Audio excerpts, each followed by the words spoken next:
Right now on Up with KREM, it is our last day of Asian American Heritage Month that we are celebrating here on Up with KREM. This morning, we're turning the camera around for our special coverage. I am Korean American. I'm Indian. I am Japanese American. I am part Filipino, Hispanic, and Caucasian. I am half Chinese. I am Filipino, Chinese, Spanish, French, Hawaiian. I sat down with my fellow AAPI colleagues to have an open conversation about being Asian American. Plus, Memorial Day weekend is just a couple of days away. Coming up, I'm going to tell you the things you need to know about the holiday weekend. And of course, we're going to take you outside. I've got your holiday weekend forecast and a roller coaster ride that takes us there. In more ways than one, actually. Up with KREM begins now. All right, everybody, good morning on this Wednesday. Last night, or early this morning, the lunar eclipse and super blood red flower moon combined to create what you are seeing on the left-hand side of your screen.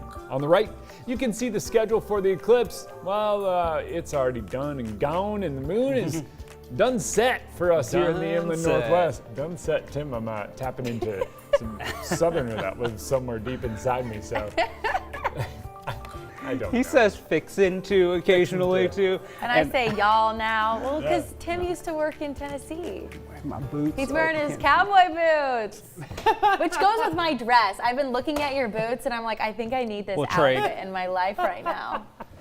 I should wear my cowgirl boots. We have fun on this show. Yeah. We get a little crazy. Tim, are you wearing socks? That's your job, buddy. All right, well, let's get you out the door and let you know what to expect in the world of weather early on this morning because, well, we've got clouds moving out, and those clouds are moving out in a big way, which means sunny skies will take us through the day today. We're hanging out near 50 degrees here across the inland Northwest. Not bad, some light wind as well. Mid-50s out in central Washington. You move down into the Palouse, you're slightly cooler, but even off to the north, those temperatures are trending right around 50. So a mild start to the day. There's no doubt about it. And our clouds will continue to move out of North Idaho, and we are talking sunshine. I think we even see more sunshine than what these little icons might suggest. It's going to be tiny little clouds compared to how much sunshine is in the sky, and temps soaring to the low 70s later on this afternoon. But stick around. We're going to talk about possible rain and thunderstorms tomorrow and a big time warm up as we head into the weekend. I've got those details in just a bit. Jeremy, thank you. Well, Memorial Day weekend is just 2 days away. Here are a couple of things you need to know before making your plans. Up first, the CDC is cautiously urging vaccinated Americans to enjoy a, quote, normal Memorial Day. If you are not vaccinated, our guidance has not changed for you. You remain at risk of infection. You still need to mask and take other precautions. While vaccinated Americans have been given the go-ahead to enjoy most activities without wearing a mask, there are about 50% of U.S. adults still unvaccinated. Second, Arlington National Cemetery is relaxing their COVID-19 restrictions. Masks are no longer required when outdoors at the cemetery if you're fully vaccinated. The Tomb of the Unknown Soldier and President John F. Kennedy's gravesite will both be fully opened with freely moving traffic patterns. And last, AAA is predicting a significant rebound in travel this Memorial Day weekend. They're predicting a 60% increase in travel when compared to last year. More than 37 million people are expected to travel 50 miles or more from home. Last year, the agency saw the lowest Memorial Day travel rates since 2000. For the last 4 weeks, we've made it our goal to highlight Asian American and Pacific Islander culture. You see me and some of my other colleagues on camera, but there are also people behind the scenes at KREM that share a common heritage. We don't ever like to insert ourselves into the stories, but this one is personal for so many of us here at KREM. So we thought it was important to turn the camera around for a candid conversation about being Asian American. Growing up was quite tough in the 60s. There was a lot of lot of prejudice going on. And I grew up in a pretty traditional Indian family. They were first generation to come over here from India. So, you know, from birth, I've been pretty immersed in it. Food is like a high priority with my mom. And of course, growing up, we ate a lot of rice. And even now, even though my family may not be big rice eaters, I myself eat rice many, many times a week. And I buy my rice in 50-pound bags. KREM too embraces diversity and has for a long time. We have people from all walks of life, including people from the Asian American and Pacific Islander community. I'm Vietnamese and Chinese American, and I want you to meet some of my Asian American colleagues and hear their stories. I am Korean American. I'm Indian. I am Japanese American. I am part Filipino, Hispanic, and Caucasian. I am half Chinese. I am Filipino, Chinese, Spanish, French, Hawaiian. Breaking overnight, a deadly shooting in Atlanta, bringing national attention to the rise of violence against Asian Americans. It is a little bit frightening to know that there has been an increase in attacks on Asian Americans. And I do worry sometimes about some of my older family members. Good afternoon, everyone. Thanks for joining us. You know, professionally, I have to do my job, but emotionally, it breaks my heart that it's almost coming back to the way it was. We're used to covering all types of stories, but this last year became even more personal for us as attacks against Asian Americans increased. While it's making headlines now, it's not necessarily something new. We still couldn't sit with the white folks at the restaurants, and I thought that was part of life. We had to sit at the counter.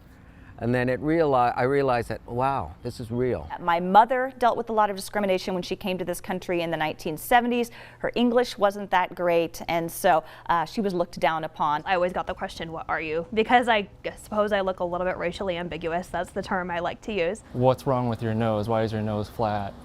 Or just, what are you, Chinese? Or just plainly, what are you? And then I look at them and say, what do you mean? What am I? Well, Americans all across the country have gathered in rallies to honor the victims and condemn violence against Asian Americans. But it hits harder at home for me because it's my own family. And as a journalist, hearing about those things that are happening, it makes me sad. You know, it happens in sports too. You see it, and it's very discouraging that, you know, we're in 2021 and we're still in these spots a lot of the times as it pertains to people of color. I actually remember watching KREM as an aspiring journalist in college and saw people who looked like me, and that really encouraged me because I knew that this is a place that no matter what your background is, everyone is welcome. I feel like KREM has made a huge effort to bring people with diverse backgrounds, both behind the scenes and on air. Grateful to be in a place that is accepting and seems to celebrate diversity. I've been extremely happy with the diversity and how that's championed here at KREM. As journalists, we know it's our responsibility to uncover truth. This is our community too. We live here and call the Inland Northwest home. We know it won't happen overnight, but we know we can make a difference. I want to shine a light on the positive stories, like I said, you know, bringing a light to people who are making a difference in the AAPI community. Everybody has something to contribute to American culture, which is kind of a mishmash of all the other cultures. Speaking up always when you see something that's hate or, you know, just racial bias, to say something and make sure you speak up so you can correct actions moving forward. So KREM employees actually created a diversity and inclusion statement recently, and I want to share it with you this morning. It says, KREM 2 strives to provide a workplace of inclusion and diversity. Our station does not tolerate discrimination. We cultivate a culture of growth as well as share a common goal of inclusion no matter the identity. We take each of our colleagues' unique and shared experiences and use them to make our workplace and community one for all. And I just want to thank my fellow colleagues for being brave enough to share their stories. You know, we're normally the ones that are asking the questions, and for them to sit on the other side of the camera and be vulnerable is hard, especially some of these topics, they just don't get talked about. A lot of them they told me that they internalized a lot of the discrimination they felt. Yeah, I can't imagine getting in front of the camera, especially in a time like what we are currently experiencing, where you have to talk about something that a lot of people are doing to you, and it just sounds scary and intimidating. And I mean, this is the United States. We're supposed to be a melting pot. Yeah. We're supposed to grow from each other. This is Yeah. Another reason why celebrating AAPI Month is so important here on Up with KREM, and I feel like we've really gotten to get a good look at our community leaders, people who share their culture in such a beautiful way here in Spokane. So thank you so much, Tim, for sharing that story. We appreciate it. Absolutely. Still ahead after the break, we'll be joined by the owners of and chef at Cooney's Thai Cuisine. Chef Patty is cooking up something special for us, and they have everything from Peruvian soup to drunken noodles. And let me tell you from personal experience, it's worth every bite. And coming up in our next half hour here on Up with KREM, federal crews are sounding the alarm for an increase in violence seen at airports. We're going to tell you what people need to remember while traveling over this busy weekend. And since May is Asian American Pacific Islander Heritage Month, we want to highlight people of AAPI descent who have made history. Chief Master Sergeant Joanne S. Bass became the first Asian American to hold a senior enlisted position in the U.S. Air Force. She was born in Hawaii and currently serves as Chief Master Sergeant.